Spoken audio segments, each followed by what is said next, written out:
E aí pessoal, tudo certo? Trazendo aqui mais um simulado, né? O simulado 5, para que a gente possa continuar estudando aí é, questões no estilo da banca IDECAM. Então vamos iniciar aqui o simulado 5.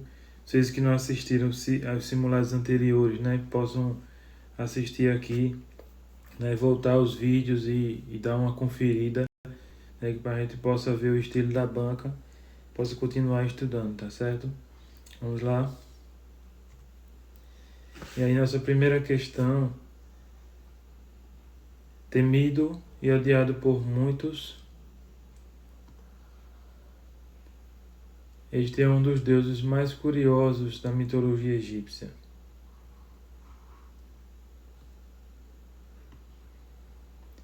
Inicialmente era tido como um deus violento, mas heróico, pois era guardião da barca solar, enfrentando a serpente Apófis todas as noites, para garantir que o deus Sol renascesse a cada alvorada.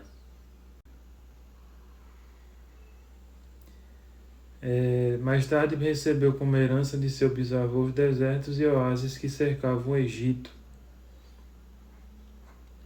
Contudo, por inveja de seu irmão, que detinha a parte fértil do Egito, o matou, perdendo assim a imagem de bravura e passando a ter a imagem de assassino cruel. Era casado com sua irmã Néftis e não teve nenhum filho com ela. E aí vejam que o texto ele já vai dizendo já no início, né, qual o contexto a que se refere. Então, temido por muitos, fala sobre deuses da mitologia egípcia. Ele era o guardião da barca solar, enfrentando a serpente Apófis, que cercava o Egito, matou seu irmão, e passou no final a ter uma imagem de assassino cruel. E aí vem o comando da nossa questão. Era casado com sua irmã Néftis e não tinha nenhum... Eita. O comando da questão, então. A qual dos seguintes deuses egípcios do mito de Heliópolis a descrição acima corresponde? Né? Então ele está falando justamente aqui uma descrição, né? E a qual deus essa descrição se refere.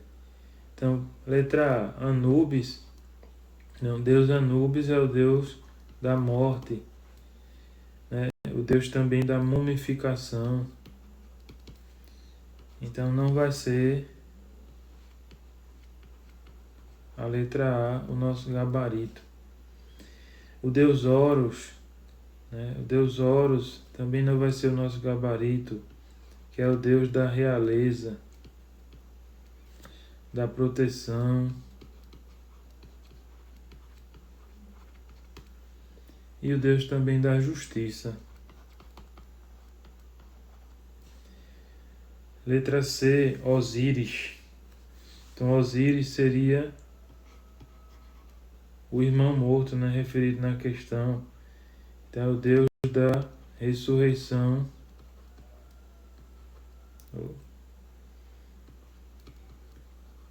Errei aqui. E da fertilidade. Errei a escrita de ressurreição.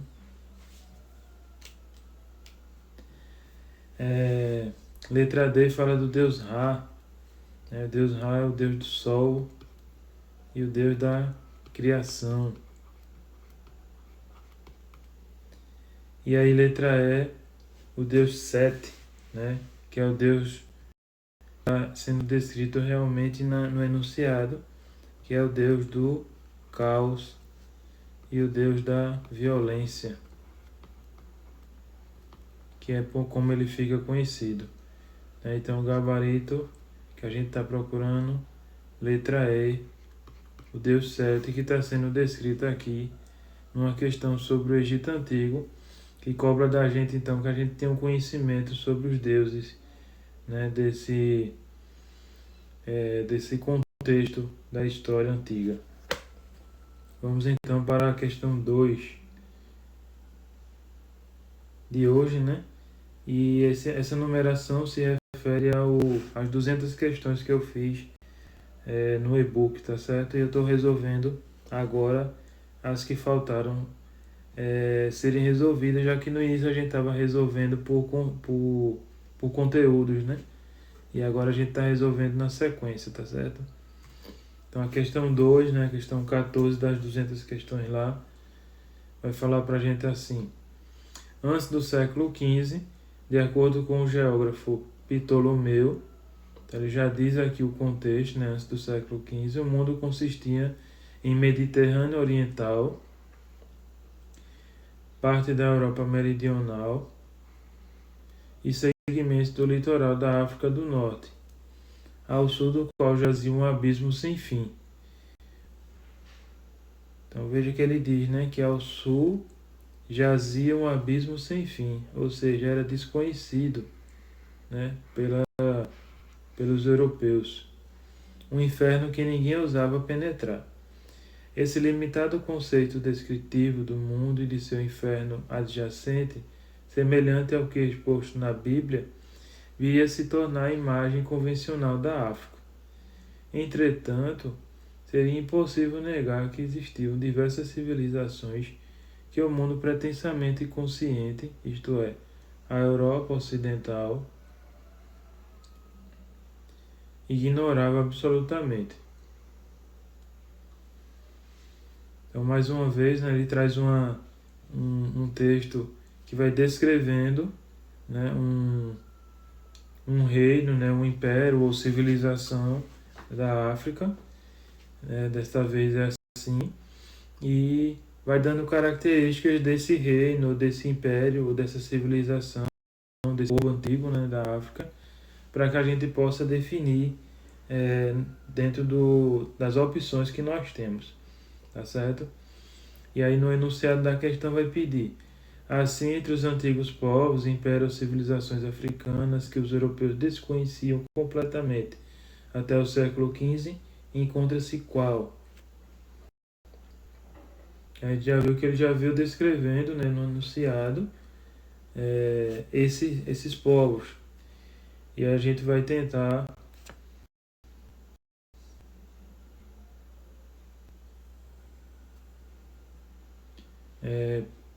encontrar então esse povo aqui, certo? Descrevendo qual seria então desconhecido até o século XV pelos europeus. E aí, letra A, fala da civilização egípcia, né? Egito, vamos lembrar aqui, né, para ajudar a gente as margens do Nilo, né, ao nordeste da África. Lembrando que o Egito era politeísta, né? A gente acabou de resolver uma questão sobre os deuses egípcios e muito conhecido pelas suas pirâmides, né, que eram ali túmulos dos faraós, tá certo? E aí a gente já sabe que ele fala lá no enunciado sobre mais ao sul, né, mais desconhecido, certo? Então a gente vai ter aí. Letra B, ele fala do reino de Cush, né? O reino de Cush também fica próximo ao Nilo, só que mais ou menos 2000 antes de Cristo, certo? E corresponde mais ou menos ao atual Sudão.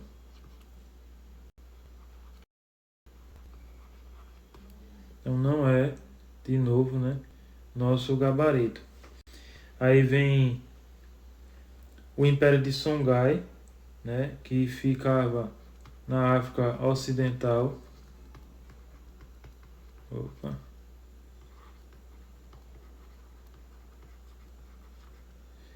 E entre os séculos XV e XVI, e era conhecido, né, por possuir ali o islamismo. E aí sim, né, era desconhecido até o século XV, né, pelos europeus. Vai ser aqui o nosso gabarito, tá certo? O Império de Songhai era desconhecido até então por eles. Letra D fala do povo etíope, né? Vamos analisar as outras alternativas, já que a gente está estudando. E o povo etíope era da África Oriental, podemos dizer assim, né? E corresponde ao reino de Achum, o qual era cristão, né?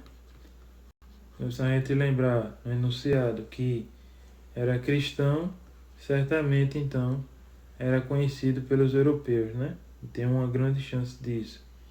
E o povo berber é um povo do norte da África.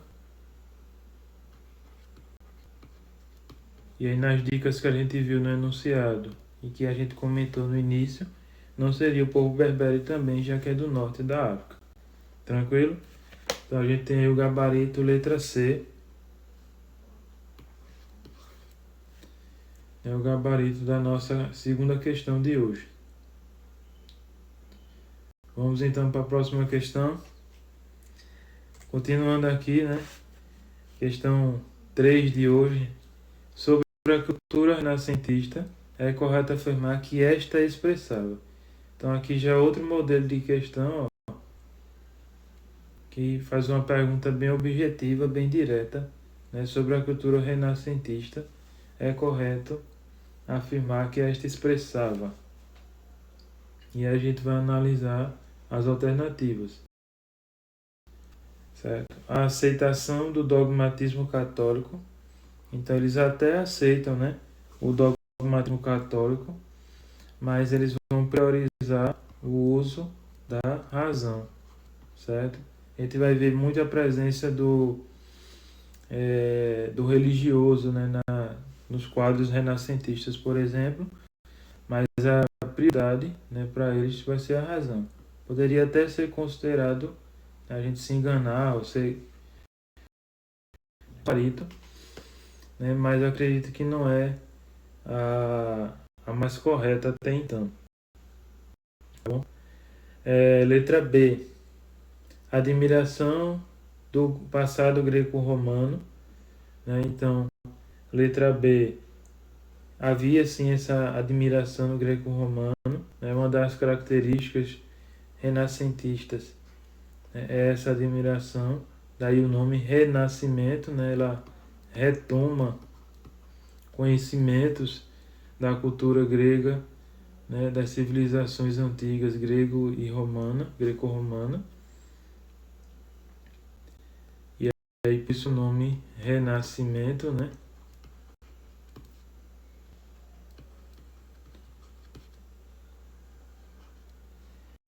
A afirmação do poder da tradição.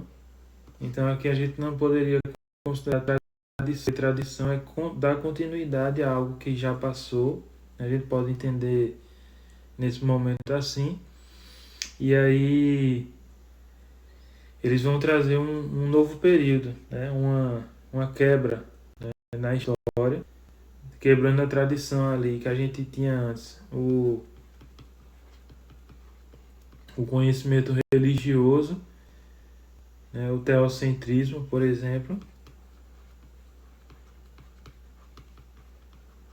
vai ser o centro, né?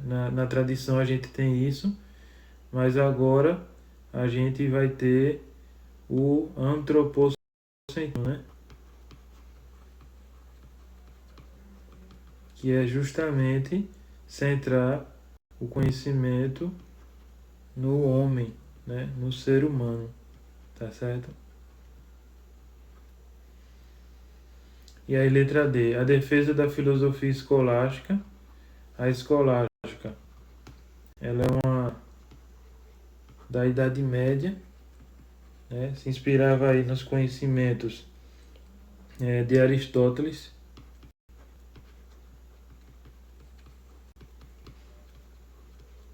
E tinha em uma das suas características o questionamento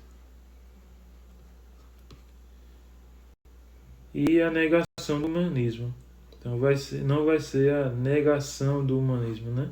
Vai ser a afirmação do humanismo, defesa do conhecimento humano,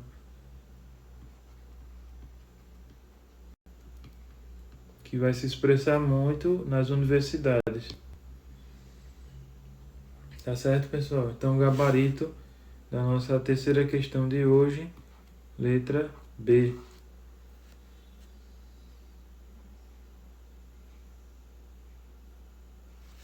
E vamos para a nossa quarta questão, questão 19 lá do e-book. Quanto às reformas religiosas ocorridas durante a Idade Moderna, entre as medidas abaixo indicadas, assinala a que foi característica da reforma anglicana. Né? Então ele pede, né, já no enunciado, questão mais objetiva também, uma questão a respeito da reforma anglicana, certo? E aí vamos buscar o lápis aqui para a gente ir analisando nossa questão e continuar a estudar.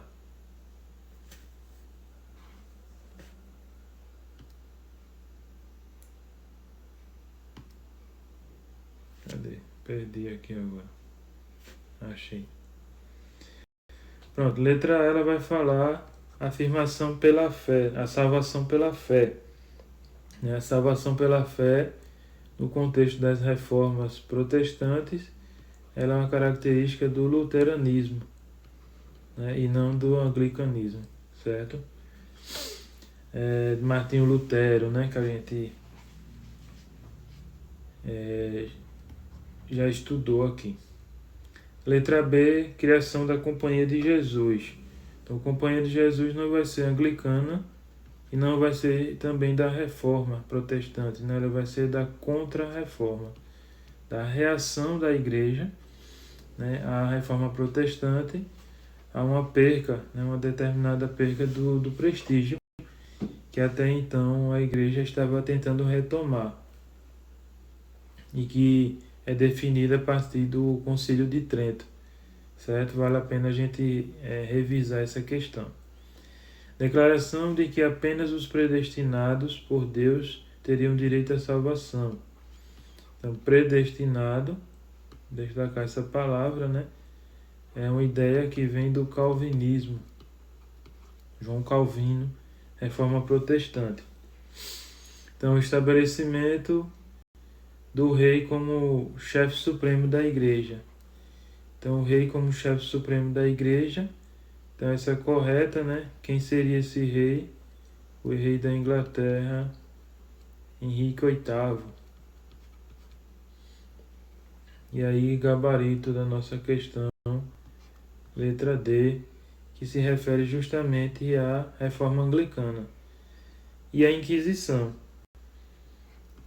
A Inquisição aqui, ó, ela vai ser retomada, né? Ela é criada no século XIII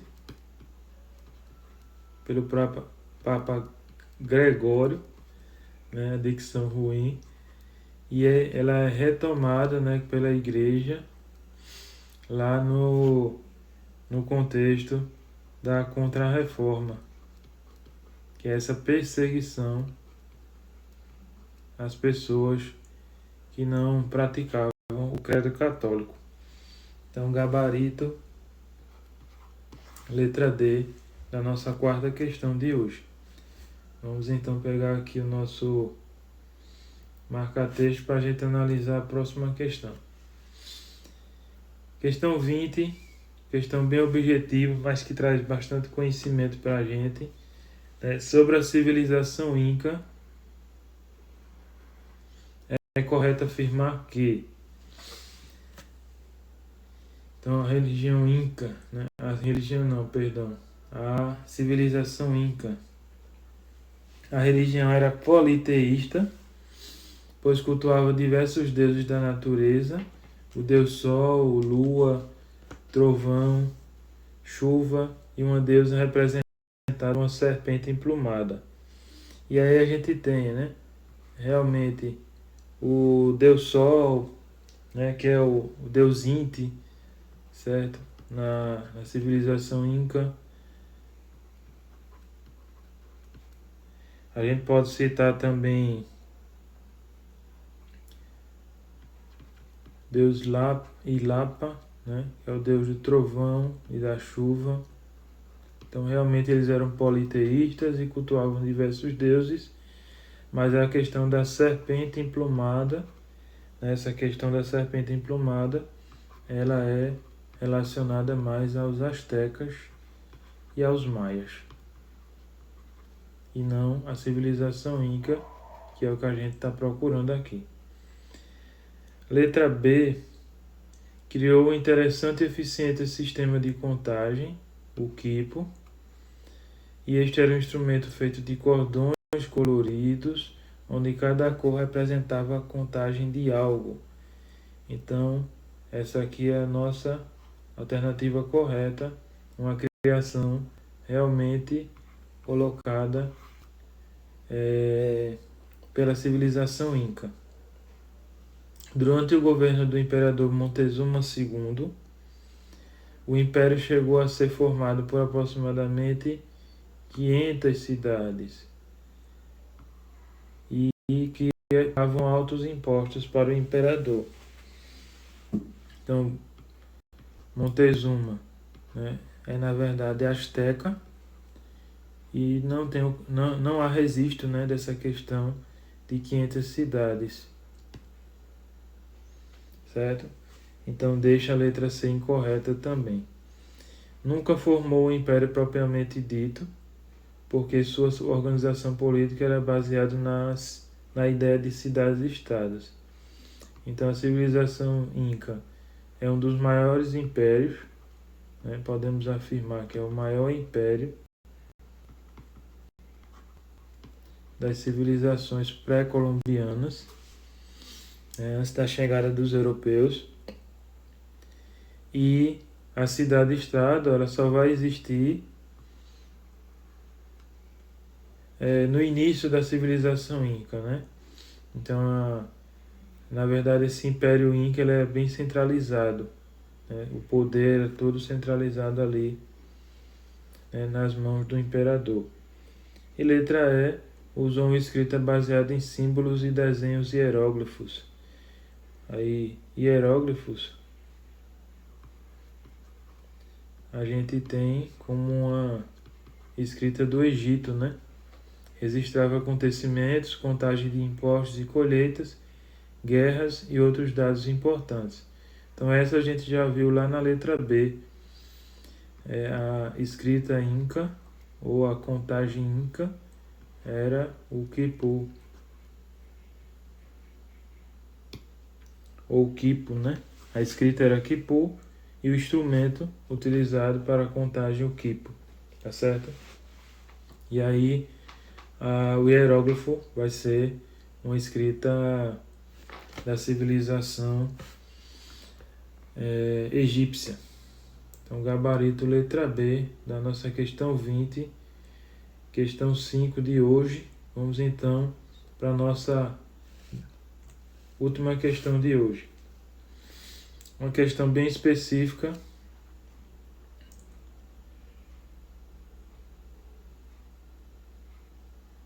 Risquei aqui sem querer. E aí diz: as principais tribos que dominavam o litoral brasileiro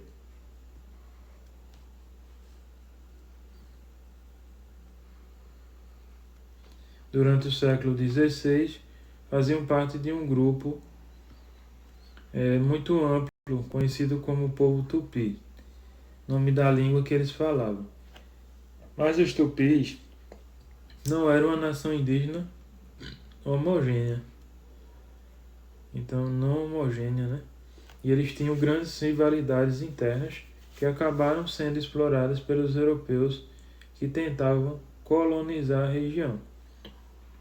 Qual desses povos tupis foi considerado grande inimigo dos portugueses após o episódio da morte do primeiro bispo do Brasil, Dom Pedro Fernandes Sardinha, em 1556, que depois de sobreviver ao naufrágio de sua embarcação, foi capturado, morto e devorado pelos índios, segundo o relato do historiador Frei Vicente de Salvador.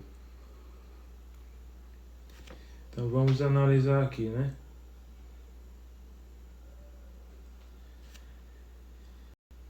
ela fala, né, uma questão sobre os povos tupi, que era um dos principais troncos, né, de conhecimento dos povos pré-colombianos aí do Brasil, né, principalmente do litoral brasileiro. É colocado isso na questão também.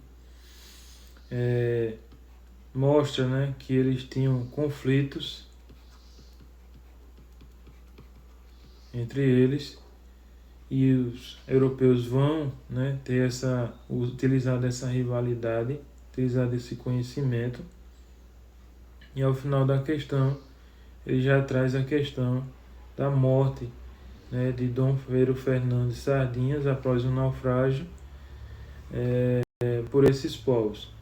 Então, como eu disse, é uma questão bem específica, né, que vai se referir aqui aos povos caetés, certo? Que é um povo, os índios que em alguns textos, né, é descrito como povos indígenas, né, vamos falar corretamente, os povos indígenas que eram violentos, né, não aceitavam a dominação do europeu, né, ou não aceitaram até certo ponto, tá certo? E aí esse conhecimento, né, é trazido, tive, né, esse conhecimento através da Olimpíada de História, onde a gente analisou um texto com os alunos, né, e por isso sabia diretamente que eram os povos caetés, certo? Todos os outros povos que estão aqui descritos, eles são povos, né, da língua tupi, mas a história, como eu disse, bem específica, se refere aos caetés, certo? E aí finalizamos hoje nosso simulado 5, continuar estudando aí questões do modelo de Decan, e vamos colocando aí para vocês as dúvidas, certo? Coloquem aí questões que vocês querem que resolvam, que a gente vai estar trazendo nos próximos vídeos. Até logo, pessoal.